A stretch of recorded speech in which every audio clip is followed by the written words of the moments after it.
जय श्री कृष्ण। राधे राधे दोस्तों आज की वीडियो में जानेंगे हम कि एकादशी पर मरने वाले को नहीं मिलता है क्या अन्न का एक भी दाना।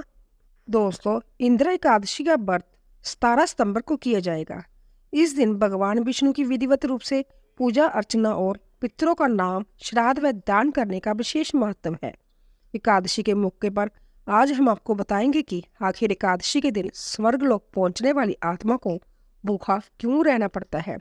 पितृ पक्ष चल रहे हैं और इन दिनों पितरों के नाम का श्राद्ध कर्म, दान और तर्पण का विधान है। शास्त्रों व पुराणों के अनुसार पितृ पक्ष में पितरों के नाम का श्राद्ध कर्म करने से पितर प्रसन्न होते हैं और पितृ दोष से भी मुक्ति मिलती है। गरुड़ पुराण के अनुसार एकादशी का व्रत रखने वाले व्यक्ति की अगर मृत्यु एकादशी के दिन हो जाए तो उसकी आत्मा सीधे स्वर्गलोक में जाती है और व्यक्ति जन्म मरण के बंधन से मुक्त होकर मोक्ष को प्राप्त करता है। लेकिन एकादशी के दिन मृत्यु होने वाली आत्मा को स्वर्गलोक में भूखा रहना पड़ता है। आइए जानते हैं आखिर क्यों ऐसा होता है। आखिर ऐसा क्यों? परिजनों के बीच भटकती है आत्मा। गरुड़ पुराण समेत अन्य पुराण में बताया गया है कि जब किसी व्यक्ति की मृत्यु हो जाती है तो जमदूत उस आत्मा को अपने साथ जमलोक लेकर जाते हैं, जहां उसके पाप व पुण्य के कर्मों का लेखा जोखा होता है। फिर 24 घंटे बाद ही आत्मा को उसके घर में वापस छोड़ दिया जाता है। जमदूत द्वारा छोड़े जाने के बाद मृत व्यक्ति की आत्मा अपने परिजनों के बीच भटकती रहती है और परिजनों को पुकारती है, लेकिन उस आत्मा को कोई सुन नहीं सकता। परिजनों के रोते बिलखते देखकर आत्मा फिर से अपने शरीर में प्रवेश करने की कोशिश करती है, लेकिन जमदूतों के पाशे में बंधे होने के कारण आत्मा ऐसा नहीं कर पाती। इसीलिए एकादशी के दिन आत्मा को रहना पड़ता है भूखा। एकादशी के दिन जिस व्यक्ति की मृत्यु हो जाती है वह सीधे स्वर्गलोक में जाती है, लेकिन उनको वहां पर इस दिन भूखा ही रहना पड़ता है। गरुड़ समेत अन्य पुराणों के अनुसार एकादशी के दिन स्वर्ग समेत सभी लोकों में भंडारा बंद रहता है, जिसकी वजह से इस दिन आत्मा को इस भूखा रहना पड़ता है। इस दिन स्वर्गलोक में भी एकादशी का व्रत रखते हैं। हालांकि व्यक्ति से जुड़े पाप व पुण्यों के लेखा जोखा समेत सभी कार्य किए जाते हैं, लेकिन इस दिन भोजन किसी को नहीं मिलता। स्वर्गलोक की तरह बैकुंठ धाम में भी भंडारा बंद रहता है और भगवान विष्णु व माता लक्ष्मी समेत बैकुंठ धाम में रहने वाले सभी एकादशी का व्रत करते हैं। पितृ पक्ष में आने वाली एकादशी तिथि को इंद्र एकादशी के नाम से जाना जाता है। इस दिन एकादशी का उपवास करना चाहिए और विधिवत रूप से भगवान विष्णु और माता लक्ष्मी जी की पूजा अर्चना करनी चाहिए। साथ ही इस दिन पितरों के नाम का दान व श्राद्ध कर्म करने का विशेष महत्व है। ऐसा करने से भगवान विष्णु के साथ साथ पितरों का भी आशीर्वाद मिलता है।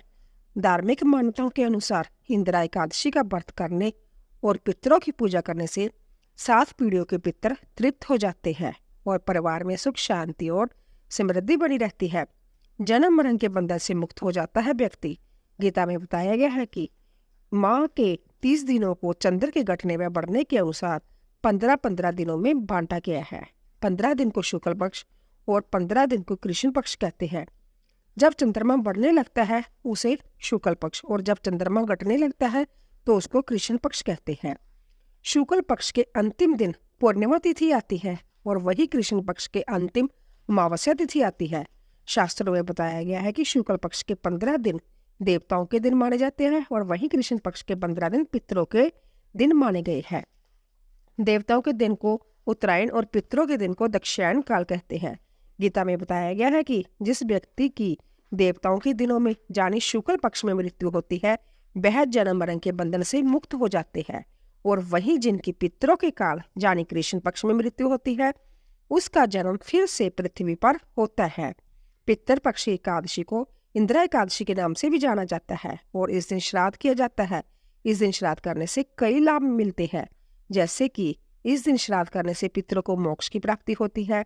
इस दिन श्राद्ध करने से 7 पीढ़ियों तक के पितर तृप्त हो जाते हैं और इस दिन श्राद्ध करने से परिवार में सुख शांति और समृद्धि बनी रहती है। इस दिन श्राद्ध करने से दिवंगत लोगों की आत्मा को शांति मिलती है और इस दिन श्राद्ध करने के लिए इन बातों का भी ध्यान रखना चाहिए। जैसे इस दिन उन लोगों का श्राद्ध किया जाता है जिनकी मृत्यु किसी भी मास की एकादशी को होती है। इस दिन उन लोगों का भी श्राद्ध किया जा सकता है जिनका संन्यास धारण करने के बाद निधन हो गया हो। इस दिन पितरों के लिए तर्पण करना चाहिए। इस दिन ब्राह्मणों को भोजन कराना चाहिए और उनका आशीर्वाद लेना चाहिए। इस दिन गाय, कुत्ते और चींटियों को भी भोजन खिलाना चाहिए। इस दिन तिल, अन्न, चावल और दूध का दान करना चाहिए। इस दिन कौवे को भी भोजन कराना चाहिए। इस दिन गरुड़ पुराण का पाठ करना चाहिए। इस दिन जरूरतमंद लोगों को अनाज, धन, जूते, चप्पल, कपड़े, खाना दान करना चाहिए। आइए जानते हैं कि जहाँ पितरों के उद्धार के लिए एकादशी पर क्या क्या कर्म करें। एकादशी का श्राद्ध करने से पितरों को अधोगति से मुक्ति मिलती है तथा सदगति प्राप्त होती है। मान्यता के अनुसार यदि आपके कोई पूर्वज जाने अनजाने में हुए अपने पाप कर्म के कारण जमलोक अर्थात नरक में अपने कर्मों का दंड भोग रहे हैं तो इस एकादशी का पर विधि पूर्वक व्रत करे। इस व्रत के पुण्य को पूर्वजों के नाम पर दान कर दिया जाए तो उन्हें इन दंडों से छुटकारा मिल जाएगा, स्वर्ग की प्राप्ति होती है। एकादशी के तिथि का श्राद्ध करने से ऋषि और सन्यासियों को का आशीर्वाद मिलता है।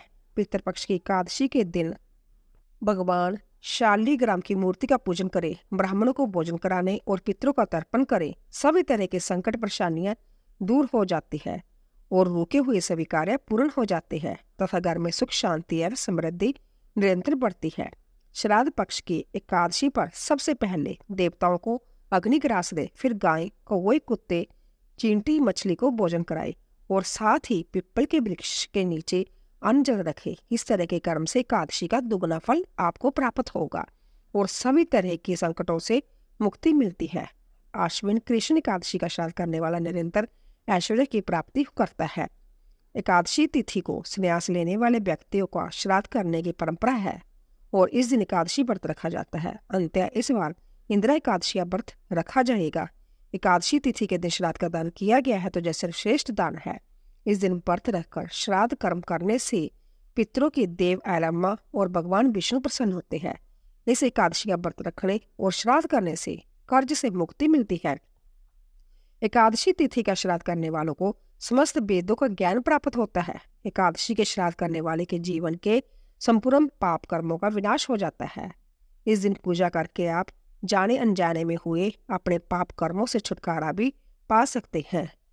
बोलिए कृष्ण भगवान की जय। तो दोस्तों, आपको जानकारी कैसी लगी कृपया कमेंट बॉक्स में अवश्य बताइए और जाने से पहले चैनल को सब्सक्राइब कीजिए, लाइक कीजिए और ज़्यादा से ज़्यादा शेयर कीजिए। आप सभी का धन्यवाद।